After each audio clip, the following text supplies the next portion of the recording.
Peringatan Orang Kudus tanggal 19 Desember Beato Paus Urbanus V adalah paus kita yang ke-200, berasal dari keluarga bangsawan militer Prancis, lahir tahun 1310 di kastil keluarganya di Grisac, di Castle of Grisac. Nama baptisnya adalah William de Grimoire. Setelah dewasa, William masuk biara Benediktin, menjadi imam dan juga meraih gelar doktor untuk hukum kanonik. Sebelum menjadi paus, pernah menjabat sebagai kepala biara Saint Victor Marseille dan di Avignon. Ia terpilih menjadi paus 28 September 1362 menggantikan Paus Innocentius ke-6. Uniknya, ia terpilih menjadi paus saat ia sedang dalam perjalanan pulang ke Avignon, di mana sebelumnya ia telah diutus ke Naples untuk mewakili paus. Sebagai seorang paus, ia adalah seorang yang sangat disiplin. Masa kepausannya diawali dengan gerakan reformasi total yang dia laksanakan pada sistem administrasi peradilan dan pada bidang pendidikan. Mula-mula ia mendirikan sebuah universitas di Hongaria, di Toulouse. Ia membuka kembali sebuah universitas musik yang telah ditutup. Di Montpellier, ia membangun kembali sekolah kedokteran dan mendirikan perguruan tinggi Saint Benoit. Gereja katedralnya juga dipugar dan dihiasi dengan berbagai karya seni yang indah. Paus Urbanus V kemudian melanjutkan gerakan reformasinya dengan mendirikan universitas bermutu di Quessac dan Bedois. Di kota Ispagnac, dia membangun sebuah gereja dan sebuah perpustakaan.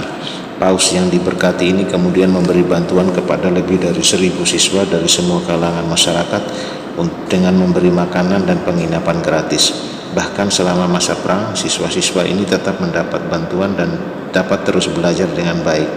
Paus Kudus ini juga menyediakan bagi mereka buku-buku dan pengajar-pengajar terbaik.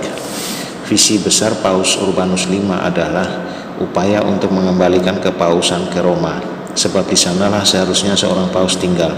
Paus adalah uskup Roma dan Urbanus V tahu bahwa tempatnya adalah di Roma. Ada banyak hambatan serta kesulitan. Para kardinal Prancis dan juga umat berkeberatan atas kepergiannya, tetapi Urbanus tetap melakukan apa yang dianggapnya benar. Penduduk kota Roma amat bersuka cita atas kembalinya paus yang telah mereka dengar karya besarnya. Terutama sekali mereka bersuka cita karena berada di tengah-tengah mereka. Urbanus segera mulai memperbaiki gereja-gereja besar di Roma. Ia menolong para miskin, papa, serta mendorong umat untuk hidup taat dan saleh kembali. Kaisar Charles V menaruh rasa hormat yang besar kepada Bapa Suci. Namun, Urbanus harus menghadapi berbagai macam persoalan berat. Salah satunya ialah semakin sering sakit dan tubuhnya semakin lama semakin lemah.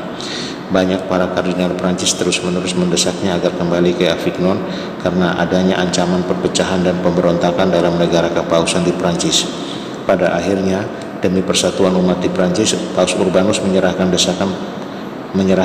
pada desakan para kardinal Prancis. Sementara ia bersiap-siap meninggalkan Roma, penduduk kota memohonnya dengan sangat untuk tetap tinggal. Urbanus merasa sedih, tetapi ia pergi juga. Ia meninggalkan kota Roma tanggal 5 September 1370 dan tiba di Avignon 24 bulan yang sama. Namun beberapa hari kemudian ia jatuh sakit dan meninggal pada tanggal 19 Desember 1370. Paus Urbanus V adalah seorang yang amat baik serta kudus. Karya-karya besarnya bagi gereja, sekolah-sekolah serta perguruan tinggi dan banyak orang yang selalu mengenang di kalangan umat beriman. Ia disebut sebagai suatu terang dunia dan jalan kebenaran. Paus Urbanus V, doakanlah kami.